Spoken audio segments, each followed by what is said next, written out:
Welcome back to the WODprep podcast. I'm your host, CJ De Palma, with the best host in the space, Claire Bays. Good morning. Good morning. I wish you guys could have seen the interpretive dance that CJ was just doing while our intro was playing. Oh, well, so I don't know if you know. So I know you were in like the electronic world for a little bit. Oh, yeah, I was in it. Life.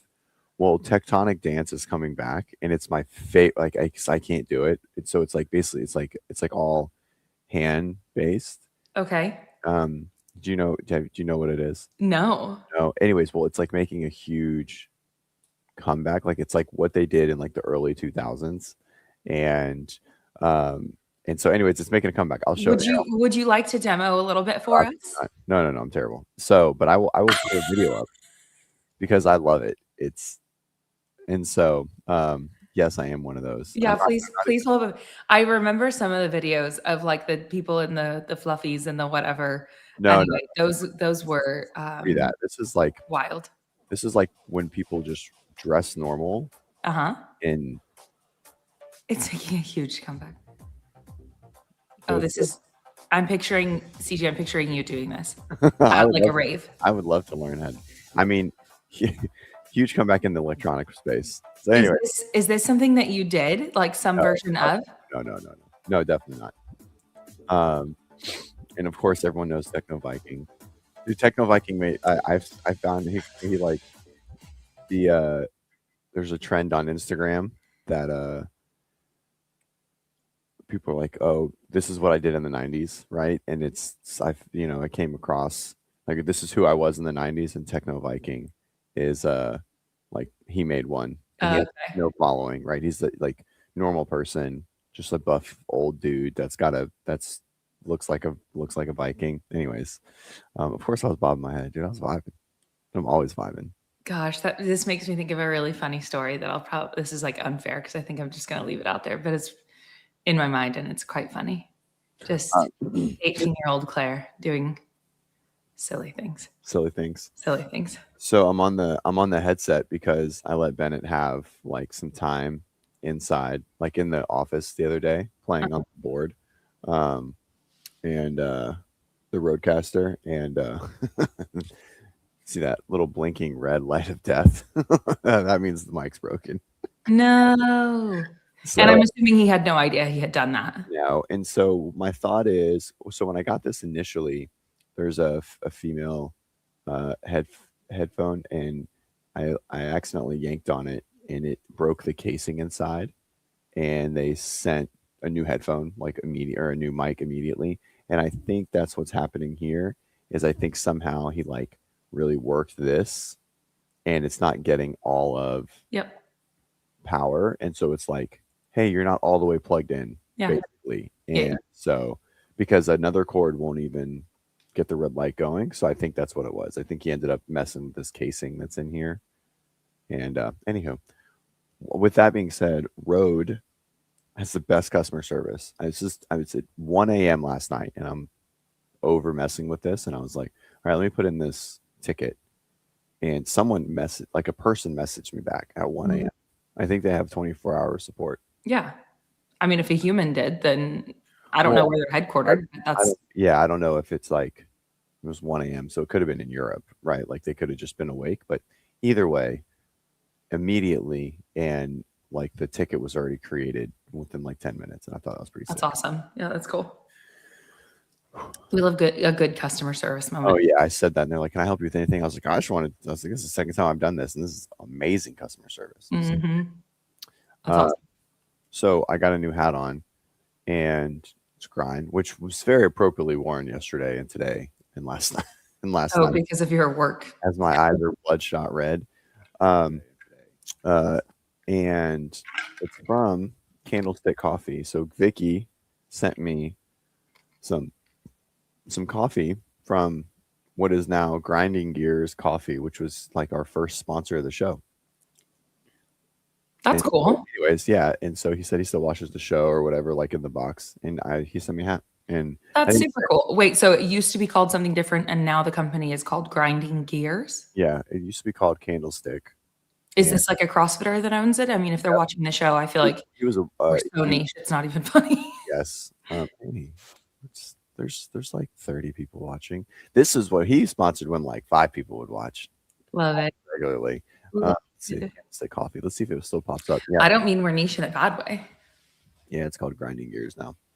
Um, and so, anywho, he was there. That's right, Sean. What's up, dude? You were here That's cool. when I used to call like CrossFit and coffee. When you first started doing the podcast, was it like only people that you coached, like members of No, like who was your primary original audience? Do you know? it was like Sean. This guy, Sean was. So it wasn't people you knew, but it was people who were just aware of WODprep, but they didn't know you. No, to be honest, most people no. They only knew me. They still didn't know WODprep, like deep into it. Yeah, Amanda always watched. Amanda probably is my only athlete that actually watches. I think Gucci finally started watching consistently on replay. But no, it was people that didn't know what WODprep was, like months and months and months into me doing this. Dang, a lot of people remember. This is so cool. Also, this like your retention is good, CJ. That's so cool. Oh, I love it. I occasionally get like messages from people who, because I did my own, I almost don't want to rat it out because people are going to find it, but did my own podcast and had like over 100 episodes. But by now, those are years old, you know? And so, anyway, it's funny when people still today will be like, message me and be like, hey, I'm listening to your, that podcast. And I'm like, oh, my Lanta, how many years ago are you listening to? Okay. Yeah, Lito was there. Kevin was there. Vicky was there. Awesome. There was like the Sevenistas text group that got blown up and everyone got upset and I don't know, people got really mad. A lot of them watched it. Text group? Like fans? There was like a group called the Sevenistas and ended up getting blown up and everyone got really upset and a bunch of drama and it got disbanded and then I don't know. Anyways. I thought that was just like a term for people who follow his stuff. It was, but there was actual like a group chat. Corey's been here. Yeah. Oh, dang. Yeah. And so something controversial happened and then it ceased to exist. Yeah. Well, like, one thing about humans, you get enough of them together and we're going to make a mess eventually. Like we're just really good at it. Yeah. It was never really that bad, but people would talk a little shit in there every now and then. And I think Jenny blew it up. Actually. Oh, really? I don't remember how it ended up, but like someone was talking shit and it got screenshot and this is how many years ago is this? Because I do feel like I vaguely remember this. So I'm probably a year ago. So this wasn't even that long ago. Yeah, like maybe I feel like 2 years ago. Or it was like probably right before. Well, it had to be 1 year because 2 years ago I would just started the podcast, and so I think I got added to that group like late fall 24. Oh yeah. Oh, Sean, you were in there. Sean would have been in there for sure. Start the story over. Yeah, he's paying attention. Grant was in there, and Grant would come in and out. They would kick him out, and then he'd come back in. And I do remember hearing about that. Yeah. How large was the group chat? I guess that's my confusion. Is like, was this like a big thing, or was this a relatively small community? Like, do you have any idea how many numbers were in there? 40 to 50, probably. Oh, it's a decent size. Yeah. Of just like the diehards, if you will. Oh yeah, Lupe was there. Must have been. That's what. Yeah, I was always listening for years and just never commenting. So I was never a part of any of that. Yeah. Anyways, and it was cool. I mean, I have friends in it that I'm still communicate with, which is cool. Only people I met in there solely because of just being added, right? And so some of them watch the show. Avera was always here. Yeah. I think I rubbed him wrong at some point. He didn't I don't know, because he used to be like he was always in the chat. Yeah, we would email back and forth. So he was like a neurologist. And so we talked a lot about my health. Like we emailed back and forth about my health. He made a fake email to communicate, or not a fake, but like a anonymous email to communicate with me. Because he was like, yeah, he still won't I was like, hey, let me coach you. He's like, I can't let my identity. I'm like, what do you mean? I'm like, I was like, That's funny. so yeah. Going by anonymous. Claire felt a little bit of that in the fall. She felt a little bit of the fantasy football podcast. We would talk a lot about it on Friday mornings, in Monday mornings, or what I do. He said that we should do a WODprep fantasy football. That's just me and John. We should have our own thing. Well, we could. I could pay attention to football a little bit. I used to a bit once upon a time. But then again, also the fall is a very busy time for CrossFit competition stuff. Yep. For me, personally. Oh yeah, for sure. The run challenge, by the way, the QR code is still up in the corner. Oh, yeah. Perfect. Yeah, guys, it was good. I didn't run yesterday, and my foot feels way better. I think I can finish the challenge and just not get the volume in that I wanted. There's no way. You're not going to be able to do what you had hoped to do? No way. And then I was like, I'll do a 5K. I'll probably get like 2 runs in a week. Try and get like a mile a day through the 2 runs. So like 4 miles and a 3 mile or something like that, or 2 4-mile runs or something similar. Yeah, I think it'll be really interesting to see how it shakes out over the course of the whole time. I mean, I think we're going to have some like heavy hitters in there who run a ton, and then a lot of people who do something similar to what you are doing. And then meanwhile, me, just little old mile every day. It'll add up. That's right. It'll add up for sure. Yeah. How many people do we have logging? Just to be clear, like I know you're still newish to WODprep. We've never had this many people active in anything that we've ever done. In a challenge, really? Oh. That's awesome. It's great. Yeah, it's so sick. Let me see if I can look real quick. It's like it was one. I think Ben's email going out this morning. It says 121 people are better than you, or something like that. That's funny.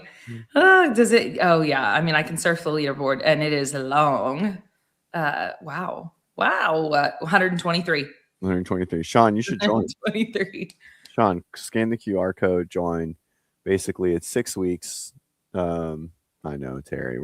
So we're only 5 days in, and the person who has run the most miles is substantially more than the next person. 5 days in, 23.2 miles. Well, click there today, and then see if you can click there, because they would have to run like a 10-miler yesterday, or logged like a 10+ mile run yesterday.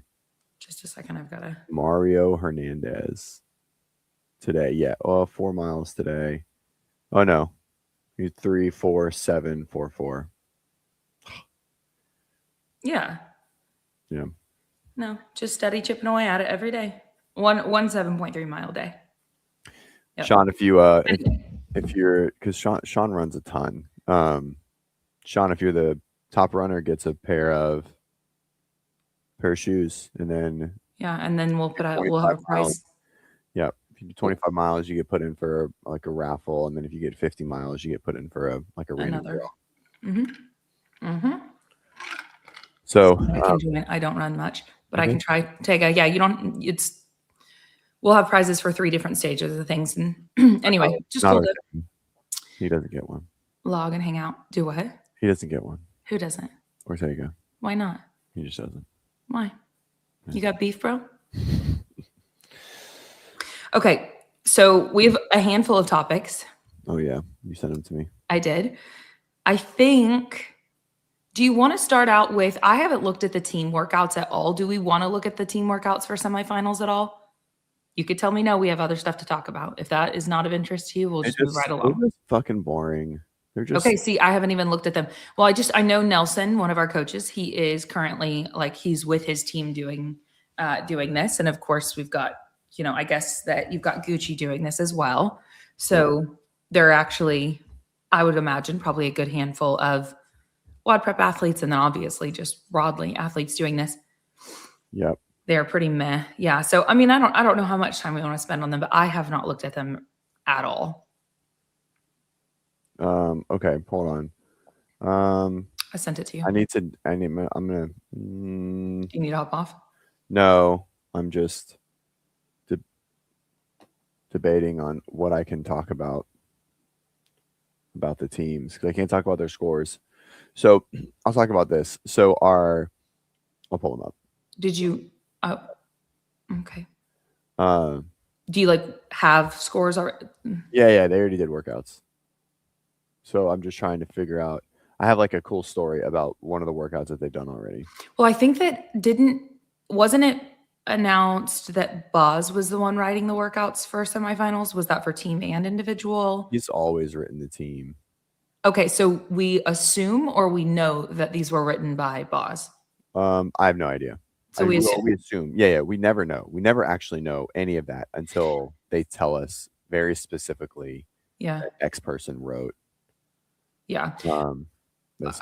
I will say one of the really cool things, I know I touched on it in the Monday night show, but just the small team that was at NorCal the entire weekend. Boz was there every day, all day. Like, I thought it was really cool to see that team hands-on from start to finish of the day every day. What did they do?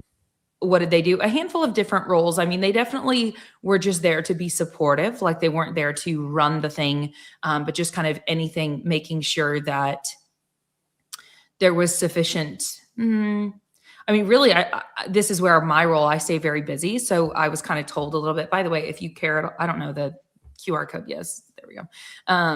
No, I don't care. Just keep talking. I can't, it looks like I'm literally sitting behind it the entire, yeah. Anyway, yeah, so I think I was pretty busy. So to be honest, what exactly they were up to a lot of the time, I can't necessarily tell you, but they were very plugged in, very tuned in, very much so knew what was going on. But like, he would help with the equipment team, or he would come out there and judge, and just was hands-on. So like I said, they were just there to support, but I really enjoyed seeing that they were there all day, every day.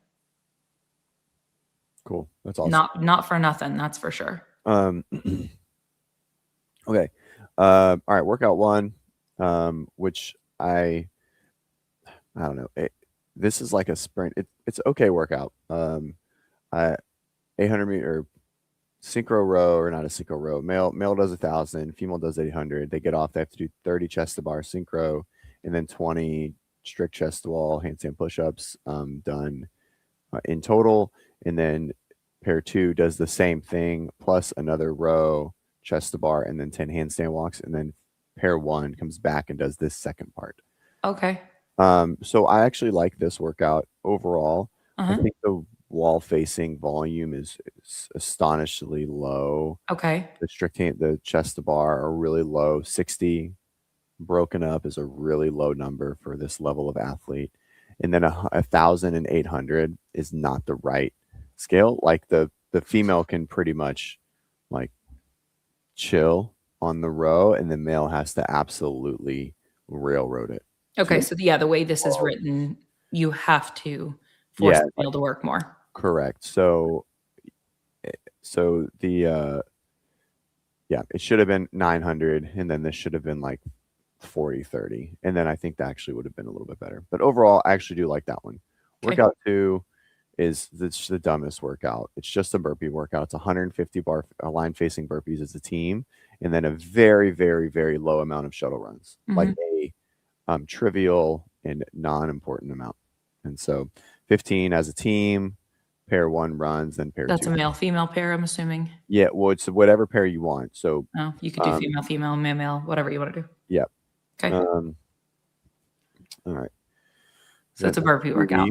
Yeah, event 3. And so this is the one that they just did. And so we came up with a really interesting strategy to do this workout, because there's a million ways to do it.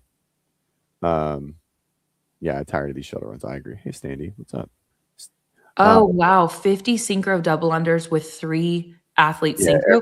Is that even on the double unders, their synchro? Yeah, everything. I don't understand. Does that just mean that all 3 athletes have to get to 50 before you can move on? It doesn't mean you have to be in the air. That doesn't make how that extremely challenging to judge. So what we did, and extremely challenging. I don't even. Yeah, super tough. You have to be in the air at the same time. To absolute disaster waiting to happen for sure. But the main thing here, so for us, like Gucci is not great at double unders, and Gucci is certainly not great at double unders under a lot of fatigue, having to synchro with other people, and the other 3 are exceptional at double unders. And so what we did was Gucci only did this the entire 20 minutes. In the other You were able three, to just hide her. I would say we exposed her. I think the workout was harder because she got no breaks from snatches and toes to bar. I don't know how it went yet. But she's also potentially the athlete that's closest to individual potential. So, like, really, how much does No, the two Icelandic guys are. I mean, you they believe that they're closer? mm, Or they're either way, they're not. They're not. are There's not. not a huge disparity. No, they're all really good. And um, Hey, so on the scorecard for the double unders, I'm assuming it specifies all three athletes in the air per rep every single time. yep, As a judge, judging faster. double unders for one athlete, that is such a fast, dynamic movement. I have no idea how you somehow have eyes on all three athletes at the same time and successfully get that done. And maybe, you know what, I've never tried it. So I'm speaking about something I've never tried. Um, I'm assuming, do they just pace off of the? You would just count one technically, and then hope to not. Um, hope to not. You just find the pace of the slower double under, Maybe and a then the slower other double two under. go off that person? Yeah, basically, this is how I would see it. As you're counting one, you're literally on the ground looking and making sure everyone just gets off the ground at the same time, right? And so then you just start the count. Um, And I guess you could probably all stand in some sort of circular situation yeah, you do. if Yeah, you want, so that way you can see one another where you're in the air. correct. Okay, so it's not impossible. That's just, I don't know. No, it's just weird. And then Okay. this is Okay. this is also the other thing is they didn't review videos for teams last year. I don't know if you knew that. Like they literally just took everyone at their word. Those leaderboard got up. Yes. Yes, but we also saw changes from last year to this year on the other semifinals for the age group, et cetera. So do we know what they're doing this year, or is it just, No. hey, we know what they did last year? Correct. So we don't know what they're doing. They may review this. This is actually an okay workout. So this is a clean ladder. And so basically you set an order, doesn't matter the order, male, female, male, female, female, female, male, male. Okay. And everyone does one clean, and then the next round they do two cleans. So it's like athlete one does one, two does one, three does one, four does one. Then it goes athlete four does two, three does two, blah, blah, blah, blah, which is kind of cool. So it's a ladder. So it's neat. It's a neat workout. Okay, hold on. Lito says, are they actually synchro though, not just No, done at the same time? No, you have to be off the air at the same time. Everyone stop asking dumb questions. Okay, sorry. Well, I'm probably exacerbating the problem because I just have never seen it. How to read. Yeah, and I haven't read the scorecard. Okay. It literally says synchro. It does. And which the synchro is in the air at the same time. Maybe this isn't as big of a deal as my reaction initially is. Maybe this truly is. Three people that are really good at double unders, it's not that big of a deal. Okay. All right. Now, I just simply am. It's a disaster to judge because if you have someone that's not good, i.e., someone like G, who has a weird jump cadence and a much slower jump cadence, right? Then everyone's working off of her. But the other three are all very, very, very efficient at fatigue double unders, really tight jump. And so it's pretty simple. And so what you said in that workout is she had to do the work with the dumbbell the entire time as well. So she just had a disproportionate volume of work on the other portion of the workout. But I mean, like, that's team, bruh. So yeah, exactly. It's team. Okay, so this workout really cool. So you do 1 1 1 1 2 2 2 2 3 3 3 3 4 4 4 4, which is pretty cool because it's like touch and go for as pretty much as long as you can, and then you start to get a really big rest. And I think it really shows like the barbell cycler really gets an advantage. There's a lot of rest, and it's like, hey, who can really hang on late, and the team has pretty good barbell cyclers. So I think it's a good work, really, really good workout. I like that. Okay, wait. So the barbell weight stays the same the whole time, and obviously the female athletes are on one and the male athletes are on one, and all four athletes must complete that rep number before advancing. Correct. Yeah. So like if they're in the round of 4, athlete 4 needs to do all 4 reps before moving on to athlete 5. Gotcha. You have to keep the same order each time. Yeah. So I mean, the most proficient with barbell cycling is going to be held at the rate that the least proficient can achieve. They can't just take off and get into round 9 if their teammates start round 5. Okay. Correct. Um, Kevin, Kevin was up. I think the first person that watched our show that bought WODprep Academy. Oh, heck yeah, Kevin, let's go. And so, like, I didn't even mention the number of people that I met that are WODprep members at NorCal Classic. Huge miss on my part. It it's was like quite a few, and it was so dope. it's a weird. It's It's to be honest, this is the first event where I've gone to, and I like a larger event where I work for you guys, and it's like known.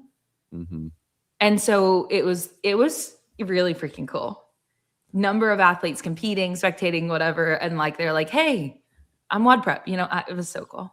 I need to have stickers or something. All right, we'll get it. Yeah, so that way I can like that'd be sick. Like Would it be keep them like in it my would be in like my fanny pack and like boom it to would our be cool, members. just like a pure WODprep, or you can just like have it like totally be like an ego thing and be like, I'm at WODprep Claire, bam, instead of WODprep Ben. Well, you know that most of the other MCs have like an MC sticker, like their own. I've never We have a gotten it. merch store, Nibby. We have one. Anyway, okay, cool. Sorry, I WODprep.com. completely derailed us, but that was Last sick, one. and I didn't talk about it. This workout is an absolute monster of a challenge. Like this workout's tough. Super tough. 9 thrusters, 6 muscle ups, 15 thrusters, 9 muscle ups, 21 thrusters, 12 muscle ups at 80 and 115. If you get to the round of 12 or 21 thrusters or 12 muscle ups and you're running hot, dude, you can be an elite athlete and you're going to be down to some really, really small numbers, like singles and doubles. And so, anyways, good workout, great test. Yeah, it is. So I think looking Balanced. after it, I like the clean ladder. I just think it's a unique way to do something heavy. Cool to see the weights are good. 145, 205 will really challenge them to stay unbroken for a long time, and really see some people cycle deep into sets. And I like this one. So 4 and 5, I like. One is You like okay. okay. And you Okay, don't like to I don't like 2, and just because it's just a strictly burpee workout. yeah, and I don't like 3. If they took the shuttle runs out, would you like to better?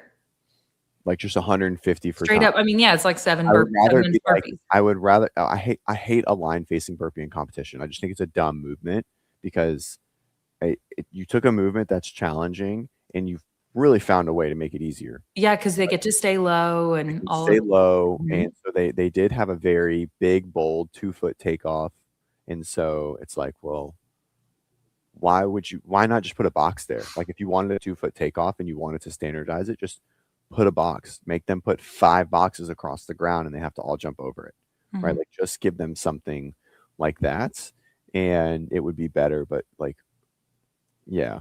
Um yeah, just yeah, the line I just don't like a line. I like a line facing burpee for training and like, hey, I need you to go really, really, really fast. Mhm. Like I really want to see your normal burpee cadence from 13 or 14 or 15 a minute go to like 16, 17, 18, something like that, because then you can really, you know, you still get all the like all the stimulus of the burpee, which is just elevation change on and off the ground quick, right?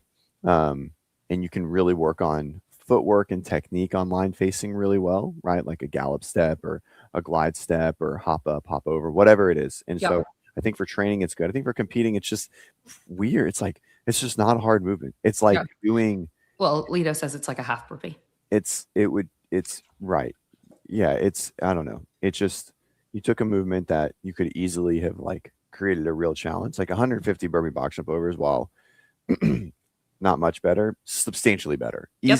easy to standardize, right? Everyone touches the box at the same time and everyone's on the floor at the same time, right? And Mhm. so when you put a double requirement on the burpee like that, they have to be on the box at the same time. Now we're really like, now you impede the flow of the burpee box jump over, Mhm. which I think synchro work, that's the whole purpose. Right, and I mean, and Be from able one to athlete to the next, their cadence there is also different. Like, Right, exactly. And so it's like a wall ball. It's like when you mandate the wall ball, like you must touch the bottom at the same time and you must touch the target at the same time. Now we're talking synchro. So now someone's got to change their shit, right? But when you're just like, oh, you just have to be on the ground at the same time so everyone can like hurry up and wait. Well, I don't know. I just hate hurry up and wait. And then you made it an easier movement, you know? So yeah, okay. So yeah, you just don't. Yeah, I get it. I get it. Okay. Well, so Anywho, some wins and some not so wins. boring. But okay, so let's ask then, do you feel like with these that was 5 tests, right? Do you feel like with these 5 tests that you'll manage to yet again find the fittest teams? I don't know. I need to look on the leaderboard. I'll tell you when it's done. To be honest. I mean, even just that final couplet alone, that's gonna weed that, out that couplet's gonna weed out a lot of men and women. And also that's like that workout is so much harder for women than it is men. And how is that one athlete goes at a time, or are they both? Yeah, waterfall. Okay. So yeah, it's total team fitness. I don't know. Okay, Dave. Thanks, Jeremy. The speed at which the line-facing burpee will need to be done will expose the weakest athlete on the team. Devil's advocate. We get it. Oh my God. Slow person and slow. Yeah, it's just a burpee test though. But it's just a poopy burpee. But it's just not an ideal burpee. Yeah. Just a gay burpee. Did you just say it's a poopy burpee? Yeah, it's just dumb. Tell me you have young children without telling me you have young children. Oh my gosh. It would be here. It's like taking a weighted box step up with like 50s at 24 inches, which is a beast of a pattern, and just saying, oh, everyone's got to do it unweighted and assuming it's the same fucking thing. That's what it is. Hey, how did you feel about the tests for the teams at Syndicate? I didn't look. I liked funny enough, and I feel like this is a John effect, and it just like pains me to say this. Obviously, I'm coaching someone on a team. I'm coaching a team. I'm just way more invested in teams again this year. Like it was sick to watch Whip. I knew Logan on Solidarity. Logan works for WODprep. That's where Nelson. And so I think just that I know some people there. So I like to watch it. I think some of them were, I think they were all good and generally entertaining. I don't know, like the litter, the lanes were kind of narrow. It got a little awkward. I think the litter was cool. I think the litter would have been better with like an overhead lunge. I just felt like it, like maybe a little bit lighter.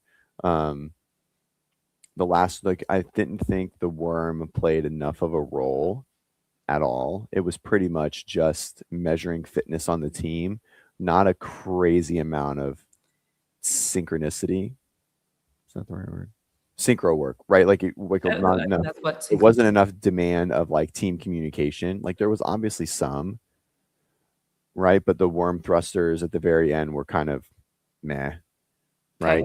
And it didn't matter. It was just a handstand ramp workout to finish the event. And not that that's a bad thing, but there was a little bit of worm work, but all the worm work it seemed trivial. Like it seemed insignificant. Well, I mean, that's whereas once they get to the games, historically, that's a crux of the workout at least once, if not multiple times. So it's okay that the worm isn't the priority of the entire weekend. It was out there. And so I think if something is out there, it should play a role. And I felt like that it didn't play much of a role at all when it was on the floor. Gotcha. That's it. Okay. I'm going to do a callback real quick that will mean nothing to most, but I just simply said earlier about how MCs have stickers. Actually, most don't. Some do, but most don't. I was like, I don't think that was an accurate depiction. Some do, most don't. Anyway, okay. Just had to clarify. What are we watching first? I think that honestly, let's go to the clip of Hunter McIntyre on the Mark Bell podcast. Mark Bell's been like resurfaced his podcast and is doing a lot of content. Did I ever tell you that me and Ben got to meet Mark? No. So I don't think so. Sarah Robertson in Sacramento used to go to a gym called YOLO CrossFit. And the owners of YOLO were really good friends with Mark. And so we got to go to Super Training Warehouse and do a session with them. It was sick. Yeah. It was so cool. That was years ago. Yeah. Doing some affiliate programming back then. What did you guys do? Like what workout did you go? I don't even remember. It was a bodybuilding workout for sure.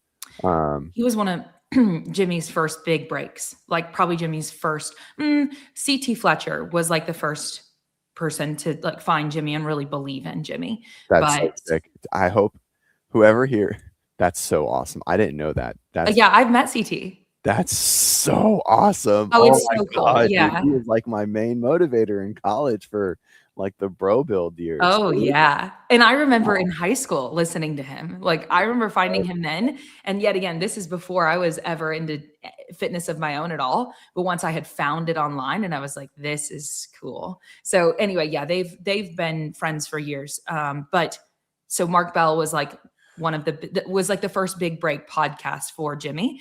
I think Jimmy's been on Mark Bell's twice, and you'll see him again soon. When Yeah. Anyway. when I had my stroke was right when so 2.5 what year is it?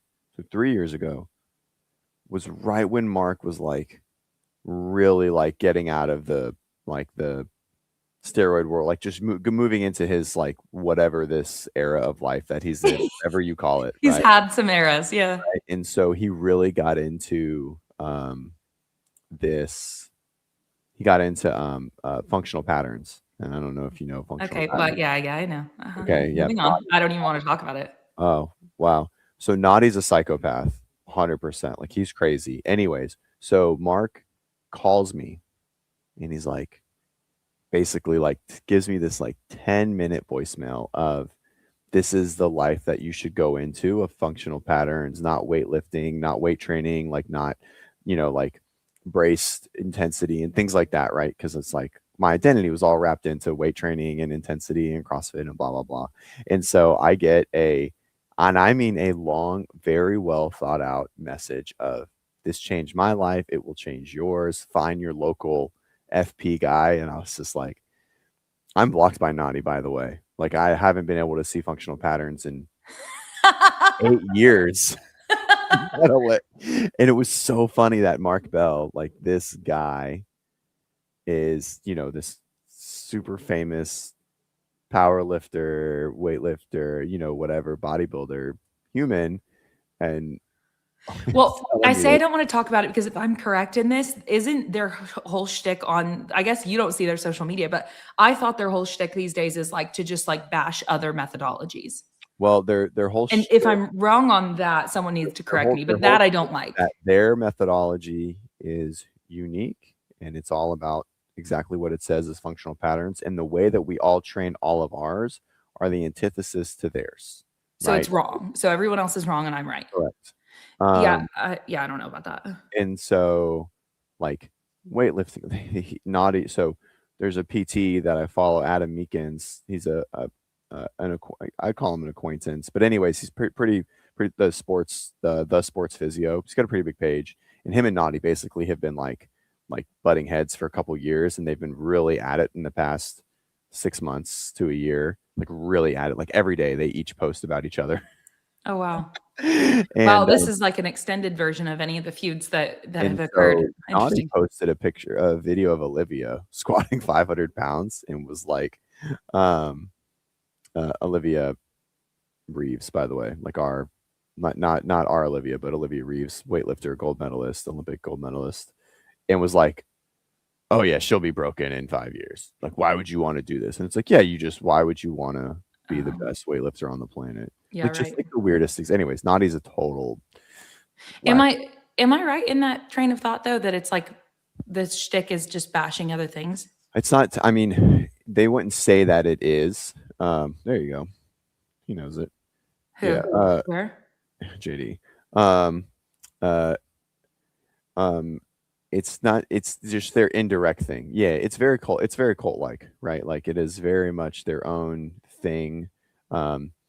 Yeah, we're way off the rails now. David Weck, another total. Yeah, I feel like I need to go back and make sure I'm thinking of the right thing. But I thought anyway. Well, okay. So it's like they have these like weird cable pulley machines that they go through, and it's like a lot of like hard bracing with like punching and rotation and like multiplanar patterns. And yeah. So, anywho, can you reach intensity? I'm just curious. Can you reach intensity when you do that? If you brace hard enough, you can reach intensity with anything. Yeah, for true. Sure. If you try hard enough at anything. And intensity, of course, what it is relative. Okay. So into this cartoon character on the screen right now. Wait, what was I? One of the things I was going to point out about Mark Bell in this episode, because this isn't what we'll touch on, but one of the things that they were talking about is, Hunter, as he potentially is in the later portion of his career with High Rock specifically. And we'll see, but that's kind of what they allude to here. And one of the things that Hunter is kind of grappling with is like the fear of, or what do you do when you're not the pinnacle of a sport? And how do you make that transition? And how many elite athletes in different sports struggle when that occurs.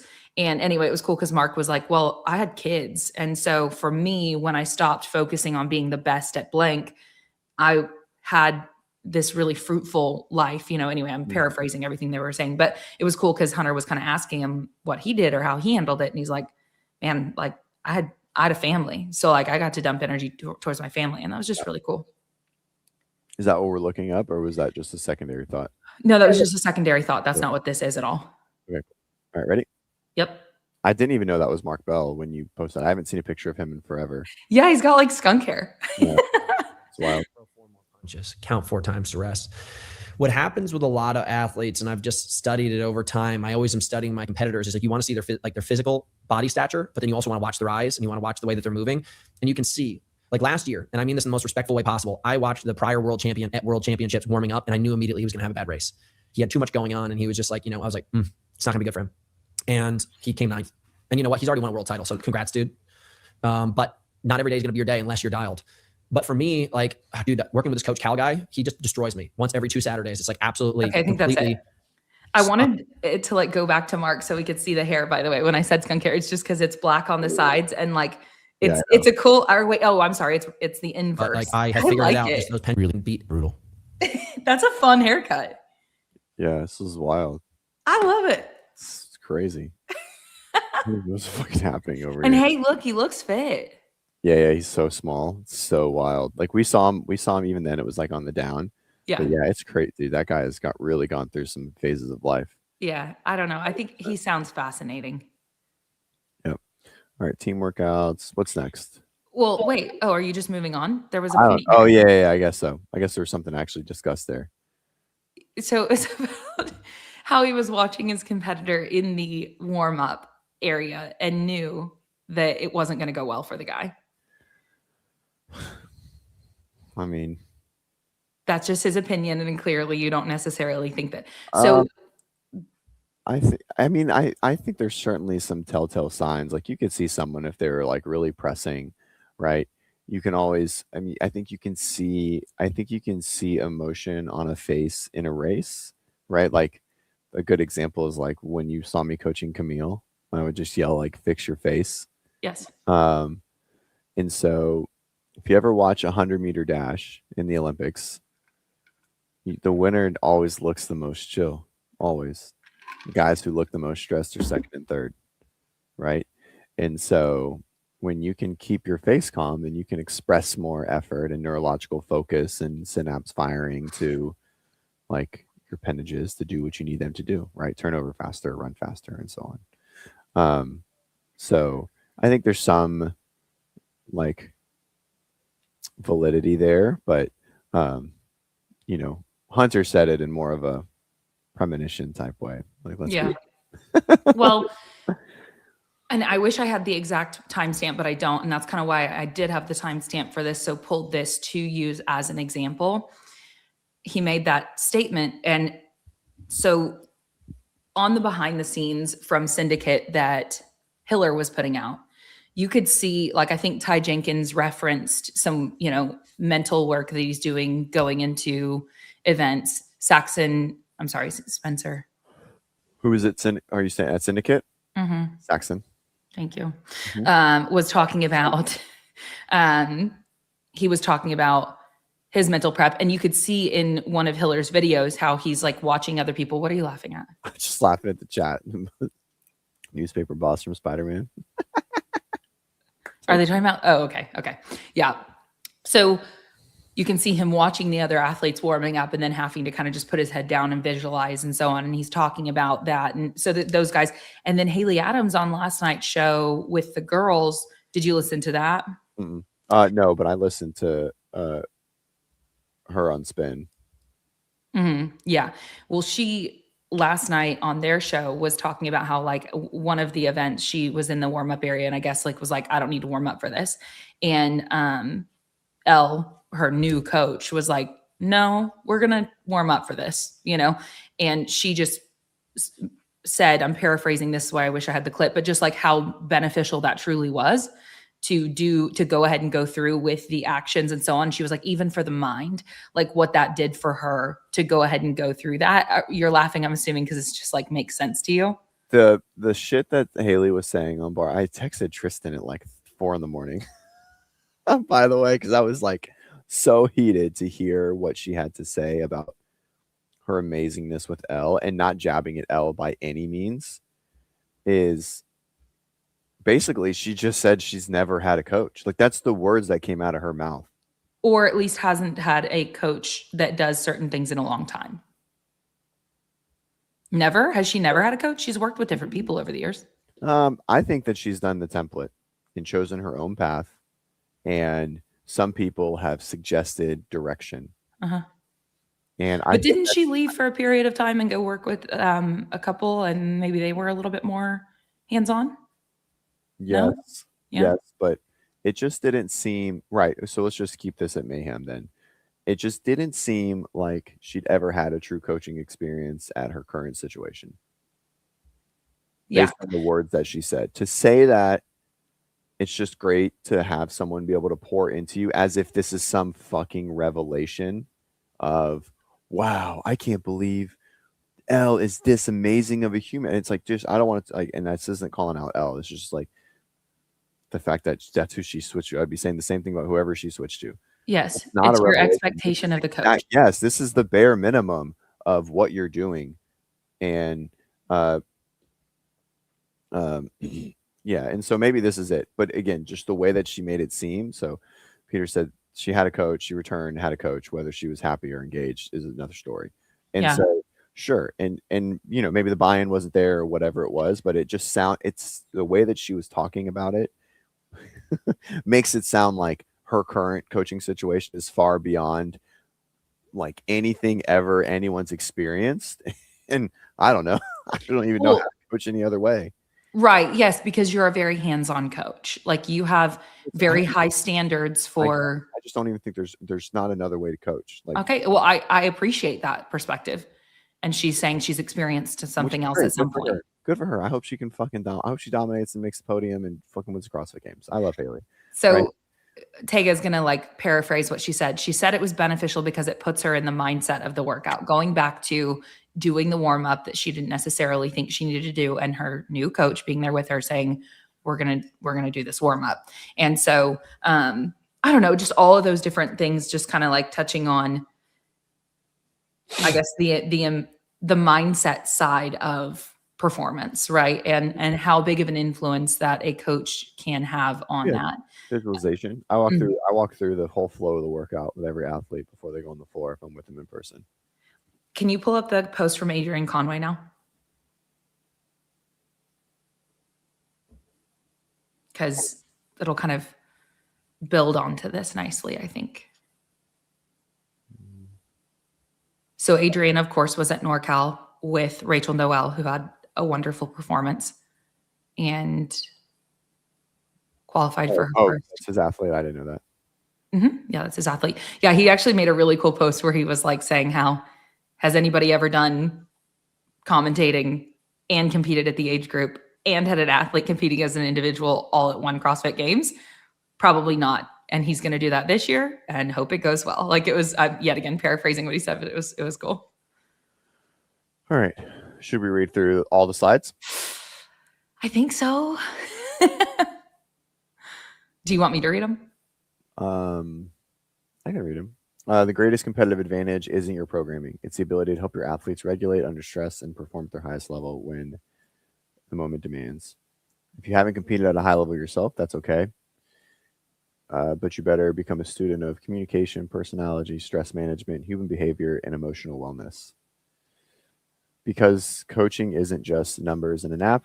It's not just movement mechanics, sets and reps. The coach who understands the competitor's mind will always have an advantage over the coach who only understands training.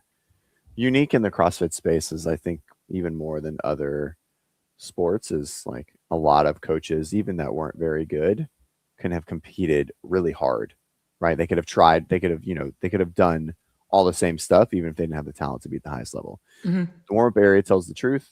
This is where competition is often won and lost, not because of fitness, emotion, psychology, not because of fitness, but because of emotion, psychology, and belief.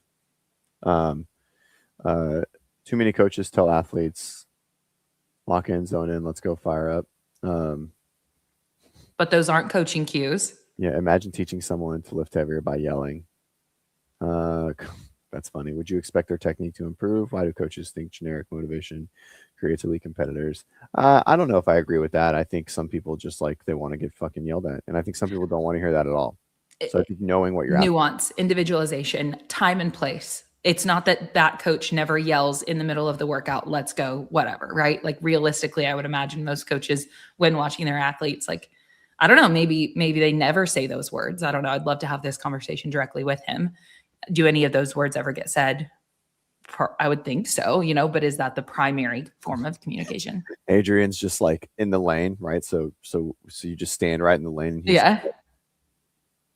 No matter what's happening. Or just like you're giving like specific movement, but like cues, like actual coaching cues in the middle of like the most heated performance, like the final event. And he's just like giving specific cues to improve movement. I think what we do, I mean, I definitely, so like Jen. Time and place. Like Rose, I can't do that. Like Rose, I can't be like fucking dominant. Like you can't say that to her, but I can say that to Jen and it works. Like with Jen, because look, we always have there's always a goal within the workout. Sometimes it's just burn it the fuck down, right? Because all the movements are there. There's nothing that's going to hold you back, and that's what's going to take the win. And a lot of times it's like, all right, this workout is anchored around this. I need you to hold this for this piece and work everything around this, right? Usually it's the weak point, right? To manage the weak point and push your strengths and blah blah blah. And so anyways, I like it. A thought, a focus, a feeling, a process, right? But I think it's so nuanced, Mm-hmm. I mean, this Lupe is funny. This actually warm up, but chose 20 slides for a novel. It's true. But that's how Adrian always posts like that. I know, and we love it. We love it. I hope athletes access their fitness. I've always said this. I've always said that I don't know how much more fit I make people, but I know I make athletes way smarter within the space. Mm-hmm. I don't know, like the fitness of like I'm raising this objective value, right? A VO2 max, right? Or like aerobic capacity, and strength's pretty measurable, but I've always felt that like that's one of the things I say. I'm like, man, you got a lot of fitness. Like, let's just make you better at using it. I've always said that because I think people are just they're just ignorant to like what is like all the nuanced things that I've always been pretty good at as an athlete and a coach of like how to transition on and off the rower, how to pick up a wall ball, how to scoop under a thruster. And so yeah. You raise athlete IQ. I guess. Yeah. I think so. Well, and I think from an outside perspective, one of the things that you do during their training is put such heavy emphasis, make them spend so much time on the things that realistically during competition, when they go into competition, those are whatever the movements or the specific time domains or whatever it is that athlete, like when that comes up, they're like, oh crap, like whatever it is that you could call it weaknesses, we could call it areas of opportunity, whatever. Like you make them spend so much time on those things that all of a sudden when those things show up in competition, their relationship with those things has changed. They have so many reps. They have realistically improved their ability to do the thing. Therefore, when they arrive at the thing, they're like, their confidence is up. And I mean, yet again, going back to mindset, like you have an athlete that sees something and they're like, well, I've done 1,000 of those in the past, few months. Like they're a lot more prepared, not just physiologically to deal with that, Mm-hmm.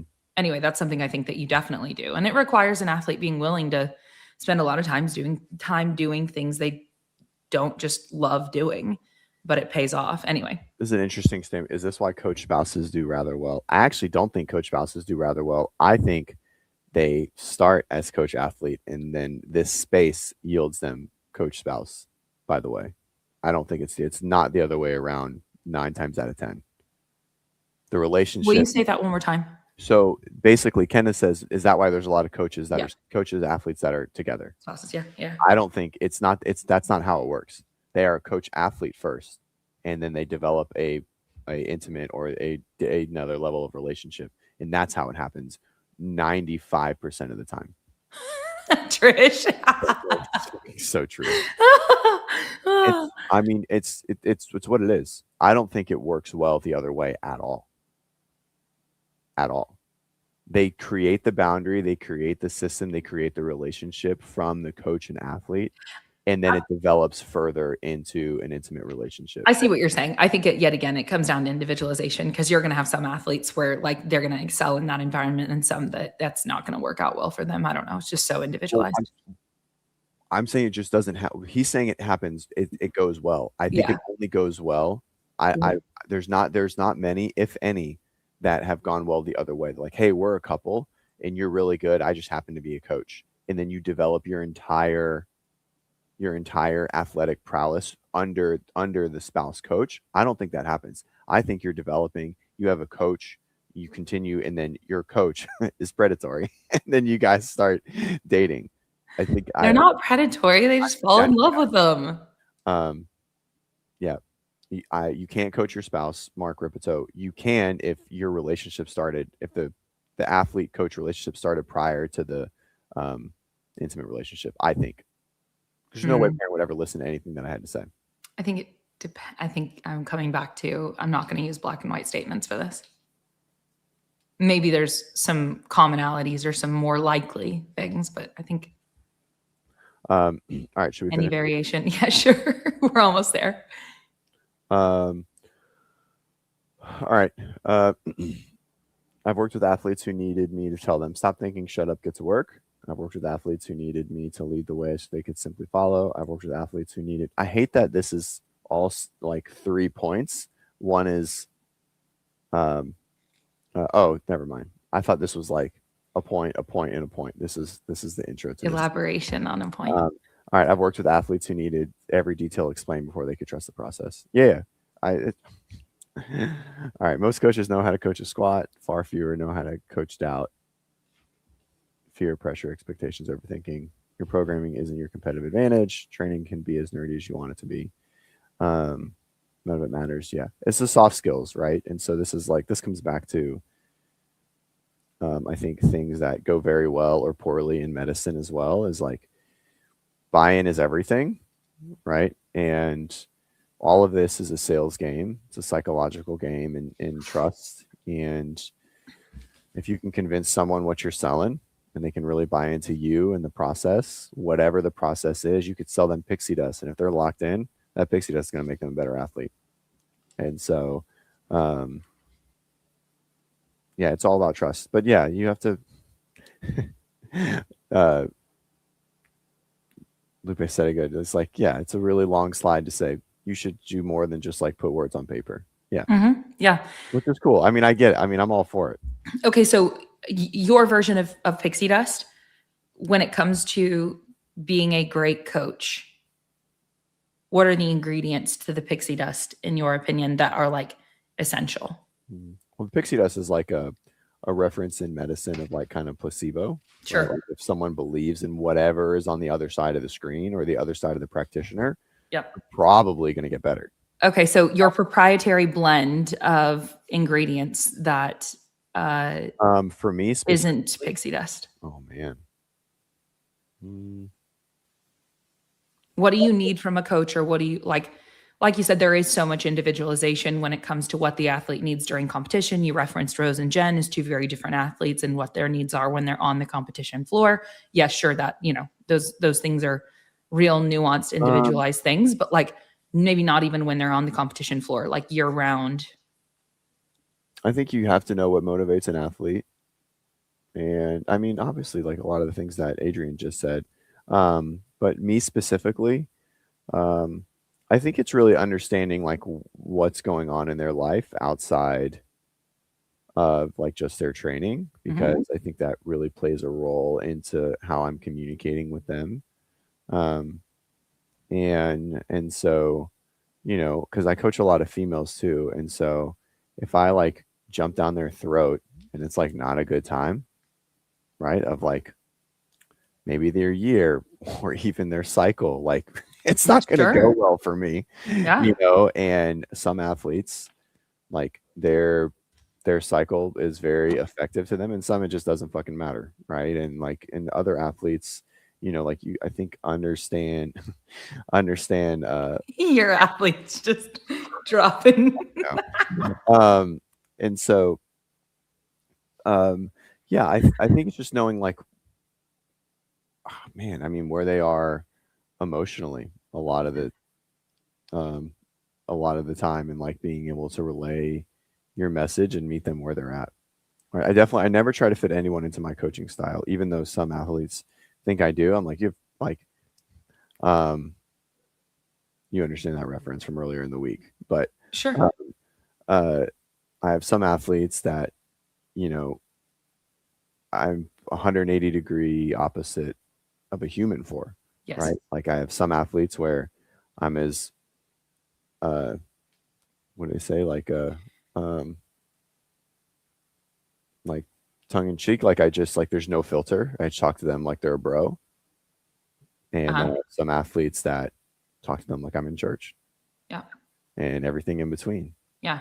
I have some athletes that I have to talk up from the ground all the time. And I have some athletes I have to talk off a ledge every day. And, and so I think it's really, but I mean, I don't know. I think that, Yeah. always, it's always about, I think it's always about adapting to the athlete, right? And I know not every coach is like that, but I coach athletes from 19 years old to 70 at the highest level, right? Like I have 19-year-olds that are, and 20-year-olds that are like knocking on the door of semifinals, and then I have 7-year-olds that are going to the CrossFit Games, and then I have 50-year-olds that can't do a strict pull-up, and like all of them need a different CJ, right?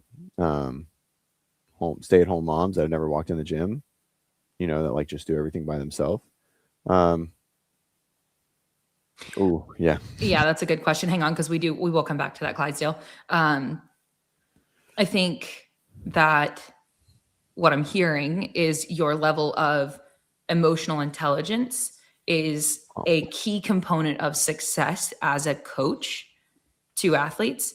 And when we say you're adapting to the athlete, not the athlete adapting to you, what is happening with that is you're still looking for the same result. Like you're looking for the optimal or the utmost expression of the fitness that they have, right? And the way that you get there is speaking to them in a way that you can be heard. And that is so individualized. If you are speaking to them in a way that they cannot receive that information from you, then Oh yeah, for sure. you're talking to a wall. I think there's obviously that there. I think, and the willingness to do it is also the other part. Yeah, there's a lot of energy that has to be transferred. There's a lot of energy that you have to put into understanding those nuances. And like you said, it's not like you can have some sort of template where it's like athlete A, this is how they always like things to go, because always is not real. No, it's relative to the season of life that they're in and all of those nuanced details. So it's not just like it's a very fluid thing. Yeah. Yeah. Okay, wait. Do you want to answer Clydesdale's question now? Clydesdale asks, good morning, big guy. Does there ever come a time where the adaptation becomes too much and you determine it's not just a good fit? Oh, there should be, for sure, but I'm too fucking stubborn to let it happen. Just to be honest. I am 100%. Yeah. Yeah. I mean, there should be way, but I'm too stubborn. And I always, I'm very, where is it? Extreme ownership, right? Like Jocko, I just have this mindset that it's never the athlete that's the problem. It's always the coach as far as a situation, right? Like if we're not jiving, it's my fault. It's not their fault. And, and so, yeah, Amanda, you're you're a unique. Amanda said her husband coached her. Amanda's also like pro- probably the least friction based athlete I've ever worked with at any level, as far as like pushing back on what I'm saying or just like struggling with what we're going through. Like she'll just internalize it. So it definitely does happen.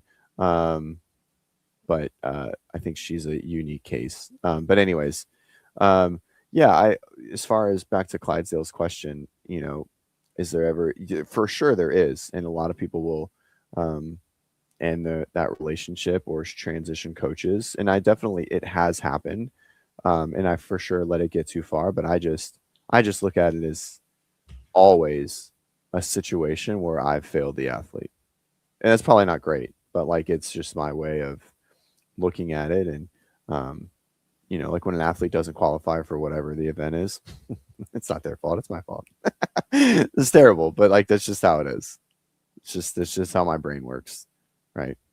Like I don't think there's any other way for me to process that thing. We put in the time, and yeah, I just think that I don't know. Taking on that level of responsibility, how do you relieve yourself of the emotional toll that could take? How do you regulate yourself? Well, it used to be training really hard and like just putting my face in the dirt, and I can't do that anymore.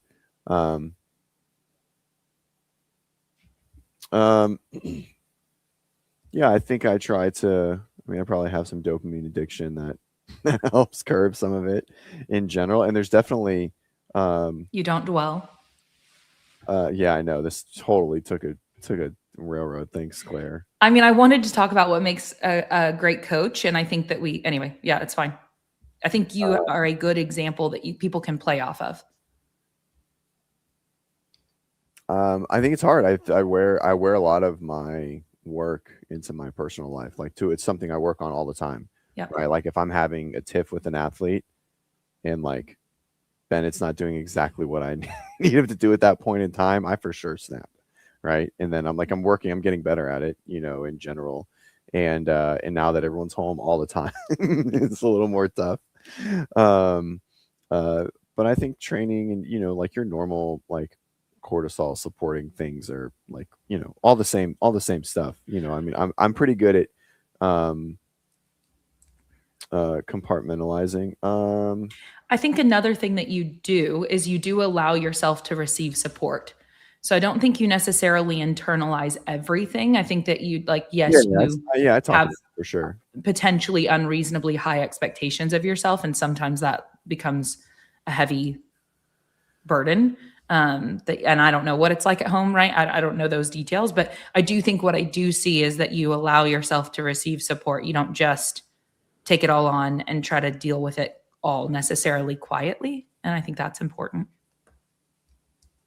Yeah, I don't know. We're all always striving to do better. I'm not saying it's a perfect recipe, but I do see that happening. And I don't think you touched on that. And I think that that's a relevant piece of it. Yeah. I mean, it's tough. I coach quite a few athletes, and people are really passionate about this thing. They really, really care about it. And what a gift to be able to care so much about something. Yeah. Like as a human. And so I understand it. I've cried so much about this sport of not getting to the goals that I wanted to get to, and things changing and life changing and never reaching where I wanted to reach. And so I really understand what it feels like to not be where you want to be. And so I can just really resonate with everyone there. But at the same time, while it was challenging, and it's like, it was always easy for me to just get back to work. And so I try to instill that specific mindset in all of my athletes, probably to a fault. And I'm just like, hey, just shut the fuck up. It's going to be fine. It's not a big deal. like you get to do this. And so, you know, we butt heads about it sometimes, but I think it's yeah, I think what allows me to, I think, be a good coach is just that I care a lot about the athlete's success and probably where they are as a human, you know, and not saying any other coach doesn't do this, right? Like this was, No, I think it would be a really fun conversation to have with say Matt Torres and Elle on the, you know what I mean? And not just them, but like that'd be a fun couple of guys to riff on this with. yeah. This is funny. Jeremy, yeah, for sure. The podcast voice is not not as calm. I can sit pretty calm on the podcast. This kind of stuff doesn't get me riled up. Go butting heads with an athlete, like if I'm by myself, like I'll get riled up. Bennett's like doing flips in his bed. Is he awake? Yeah, he's been doing it for like 20 minutes, but he's not crying yet. He's just playing. That's funny. And so yeah, for sure. The intense voice. There was a hothead CJ for a long time. Well, prior to like this stage of life, I would still say I'm pretty more on edge and maybe less on edge. I'm certainly not a like a fly by the seat. I don't know, like a go with the flow kind of person. I think I can be when my wife is taking the lead. I'm like, okay, you just do whatever you want to do, we're doing, and I'm totally fine with that. That's awesome. But yeah. So she seems like, yeah, she's just, I would like to have more time with her. So I don't know. I would like to have more time with her, and she's in the house all the time. Fair enough, like 3 rooms down, and she just sits in the room, feeds all day. Yeah. Damn it, William. She's a little busy. Yeah, this is true. My dad was a hothead. I'm Italian. You're always be a hothead. Yeah, my dad was a hothead big time. He was angry, like he was just always like grumpy Italian. Yeah, I'm no stranger. I throw dirt on my athletes. No, I definitely don't. I'll no rep the shit out of them in person though, just for no reason. I mean, it's certainly going to happen in competition. Right. 100%. On a regular basis. Yeah. Well, yeah, I think that Adrian brought up really solid points there. And I think that you are a good example of like kind of an elaboration on that. And of course, this is just your variation, right? And the truth is like every coach is different because certainly like as someone who cares about your well-being at some point, I definitely have my moments where I'm like, CJ, you're taking on too much, knock it off, you know, like quit being so, I don't know, taking on more than your fair share, but also yet again, that's what, I don't know what's best for any of that, right? Truly, like that's for y'all to figure out. Anyway. Okay, cool. That was just a fun little thing. I think that his post inspired some thoughts about what makes a great coach. And I just really thought it was cool to hear all those athletes talk about in the warm-up area and going into events and all the visualization and the affirmation and their practices, their rituals, the things that make a difference for them and how they're able to perform and how important all of that is. I think it'd be really fun to talk to, I don't know, each one of them a little bit more in detail about what that looks like. But they all kind of shared on it here and there over the past week between Hiller's behind the scenes and that show with Haley and so on. So anyway, note Xenom Dallas has $25 spectator tickets. I saw that. So that's cool. That's coming up in just a few weeks. Nice. And they released the final workout. So now I think all of the workouts are available for people to see. The online individual semifinals, I was going to see if we wanted to like pull up who hasn't made it yet. Titled the show, by the way. I had no idea. I didn't even look at the title of the show. Yeah. I just looked at it. It's literally in front of me, and I hadn't even looked at it. I was like, oh, okay, that makes sense. Mm-hmm. Yep. There's a plan. You don't know the plan, but you'll do fine. I don't need to know the plan. You don't need to know the plan. This is like, you're one of the situations where I can just like, it's there, right? Yeah. I'm just like, but you offloaded this for a reason. This is one less thing that you need to be doing. So you shouldn't need to. I feel like I forced it on you, but you rolled. No, you didn't. You rolled with it. I know you would have pushed back, but sometimes I'm like, man, Claire really just really took this off my plate. Yeah, because it needed to be taken off your plate. I mean, I guess so. I guess we're doing. Yeah, who's running? Yeah, it's Claire's show. It's fine. No, it's definitely CJ's show. I'm just aware of my role within it, and it's just facilitate, and that's fine. I can do that. Okay, online individual semifinals. Did we want to pull? I did send you a post. Did we want to pull up the games athletes from 2025? It was, I think, morning chalk up post that I sent you that has the list of the 2025 CrossFit Games athletes that have not yet made it via in-persons, and see if we want to like make some picks.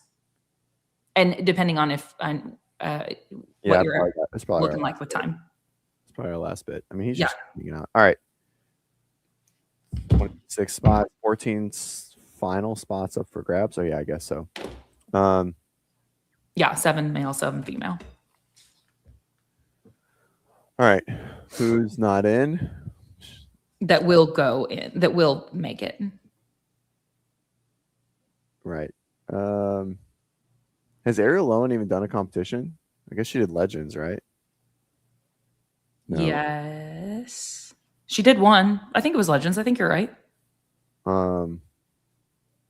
Yeah, so just and the fun thing too is like, do we pick strictly from this list, or do we realistically leave a spot or two open for somebody else? Maybe on the women's side, not on the men's side. Okay, because there are so many high-level athletes there. Bill, I don't know, maybe. So you think it's reasonable to assume Justin will get in? Yeah, I think Justin, Yona, Colin crushes these unless there's a really heavy lift, just because he's so fat. Like his just rep speed is so fast. Okay. And Colton Merton's always, he's the online performer. Yeah, because you can only traverse so much. If you take traversing out in any type of like moving distance, Colton just does better. Yep. Yona will do great. Harry, like all of these guys, these top 4 are really good online. Harry, the main thing I guess is, we still don't have clarity around whatever. Oh yeah, Quinn. He was dealing with. Man, is there a dark horse that you would love to see make it that you're not too sure will? Quinn. I love Quinn. I met him at Crash. He's just a bro.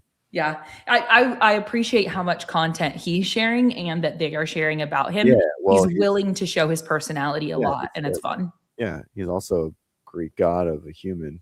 Dude looks like a he's like the Liz Wishart of the men. Right. Yeah. As far as like the body fat percentage. Yeah, just like etched fucking statue of David. That's funny. I feel like Ariel might not have done an in-person competition. Did decide to wait for online qualifiers. Can anybody recall? Did she not do? Why am I blanking there? She would only have done Legends. She did do WFP, didn't she? So maybe that's the only time we've seen her this year. Legends. Other than Wadapalooza. Wait. Legends. Did we see her at Wadapalooza? 6 competition corner. Right. Yes. There we go. Guess what? We did. There. Has not done an in-person. Okay. No, yeah. But like she's a mom. Oh yeah, that's right. We'll take her shoes first. She's a mom. She doesn't like travel. Wait, she did do I think she did do Legends, because didn't she say what she was most surprised by? Oh no, that was WFP. She was saying she was surprised by the chunkiness of the work. Okay, so that was WFP. Okay, cool. So she's probably a wrap. Alexis is probably a wrap. Fee does great online. I think all of these girls are kind of up in the air. I think Emily on a team. That was a time ago. I don't know. Yeah, Claudia's. Yeah, I mean, I think they kind of have it in order here. So I think you have like these top 7 women are probably most likely.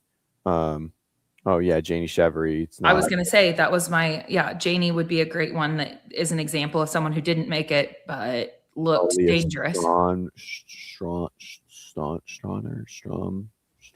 I don't know. Yeah, Strom? Nordic girl, Reese. Oh yeah, Reese isn't on Ortega. All the people I'd shoot for. I gotta go find the video then. Grant, can you just send me a screenshot? Yeah, Zoe. Basically everyone that did really well at Syndicate. Yeah, Zoe Warren. Mm-hmm. Has she made it to the games? I know she's been a semis girl. Has she made it to the games? Mm-mm. Even in that, what was it, 2019 or whatever, whenever there was. Oh man, she might not even be doing CrossFit back then. She's younger, Zoe Warren? isn't she? Am I just thinking of someone? Is she She's been older? doing CrossFit for a long time. I suppose I don't know about 2019. I know she was doing it in 2022, and I think she had been doing it for a while at that point. Yeah. Okay. Yeah, it'll be interesting. Claudia's 3 semifinals in. Aaliyah, there's Leah Storen, Emily Rolfe. Gosh, Emily has competed so much this year. She looked great though. Do you think Emily Rolfe will make it back? No, You don't think so? I don't think so. I mean, needs to. I guess I don't know how her online performance typically goes. I mean, she's still one of the She's fittest women on so the fit. planet. Yeah. Thanks, Grant. Here's a better list. Okay. It's cool. I'll pull it up. Can we talk about Hiller's eye? Okay, we don't. Well, did you see the clip too, where like Alexis called him and was like, and he like mentioned blood everywhere or something? Did you see that? No. Did he like poke his eye? I have no All right, idea. here we Does go. anybody know what happened? Grant does for sure. His best. Grant, what happened? All right. Is this in order? Is this what he thinks the order is going to be? It looks like it's in order.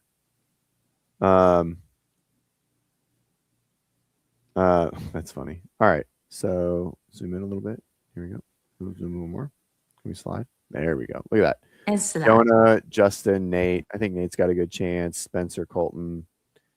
Oh yeah, Nate Ackerman, man, you want to see him go. Noah, there's no way Noah's doing this. I think he's just committed to unless he's signed up. That'd be pretty interesting. Technically retired, but I don't know. Well, I mean, he's doing masters and he's already qualified. So if he's on the board, I think he's got a really good chance. Like if he's signed up. Noah, if he chooses to participate. 100%. Okay. What about Riley Martin? Bailey Martin? Riley, his brother. Riley Martin.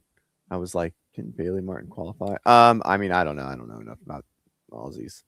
I don't think so. I don't think he's got enough. I mean, these guys are just like so great online. What do you think about Bill Leahy? I think he does better online than in person. I think he's had one exceptional in-person event, NorCal last year, against maybe a soft field, and he just pulling the Alexis Raptis and just kind of doesn't really. He's not able to put it together, all the time. But I think he puts it together really well online. He's got a good system at home and all those things. So, and then as far as women, I think these are generally in order. I don't think Trista has a chance. Do you think Sydney Smith makes it? Very workout dependent. Dude, watching her do NorCal Sioux was crazy. Yeah, she's super strong.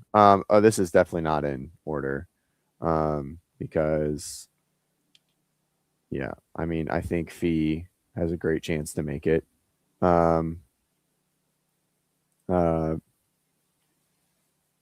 Yeah, I think these 4 are probably like your most logical. And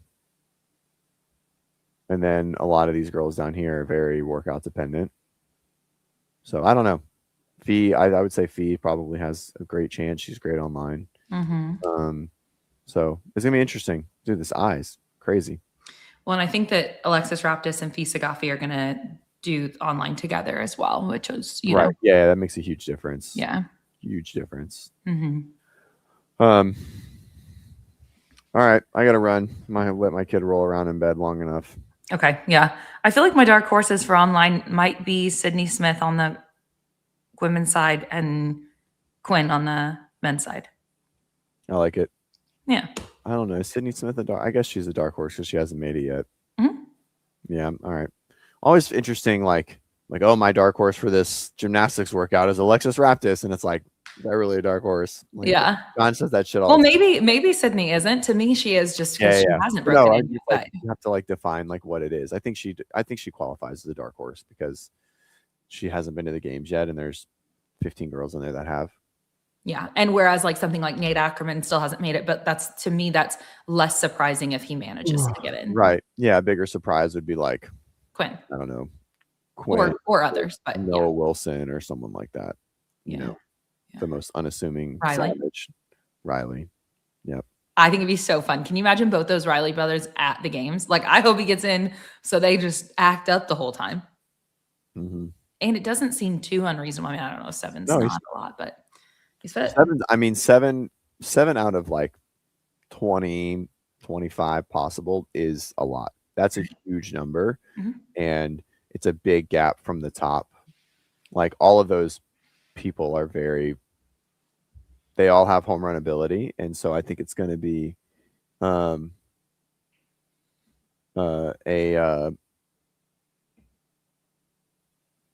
yeah, I think it's going to be basically like an in-person competition, because I think there's going to be a lot of people that just like have no chance. They just want to do it. And then you're going to have a lot of people at the top, right? So it's going to really be 20 to 30 people that are going to affect the leaderboard. And so it's going to feel more like an in-person competition than we've had in the past, I think. So I don't know. Yep. But yeah, I think with being at the end, I think it's going to go. Jeremy said, hopefully we get some good live streams. I don't think we'll get any live streams. We'll just get to see it after the fact. Yeah, after. Yeah, I'd be shocked if any of these athletes live stream. Just like here's $100,000 to 20 creators. Everyone gets $5,000. Go find one of these top 20 people that we think are going to make it. You know what I mean? Like, just put some money into it. Just hammer it for the weekend. Getting like behind the scenes and then or doing just post-production content. Yeah, something, or just like even just. Well, we'll see. I mean, hey, their Road to the Game series, they've done it around competition, so I bet they're gonna have. They do something. I bet they do. Some people in person, or get to see some stuff. I just keep coming back to Game Stage 1 2020, and I'm like, guys, we got to get back to something like that. That was so awesome, where we could like, here's everyone's workout, the leaderboard's locked, here are the top 20 scores, and then they just put it on a video.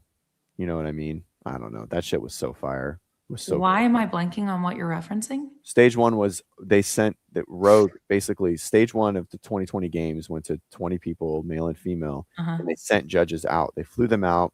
They had camera crews to video everything, and all the things were there. Yep. Rogue sent out all the equipment packages to make sure everything was standardized. And then we got to see people do it live against each other and like post-production, like, because the leaderboard would close halfway through the weekend, and then you could see, like you would basically, it wouldn't even go live for us until we saw the video. Like, that shit was so cool. And so you took online, you made it as in-person-esque as possible. I thought that was dope.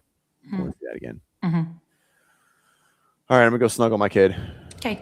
All right. Okay, bye. Love you guys. That was a good show. Thanks for railroading me into an interview. Thanks. You're welcome. Bye.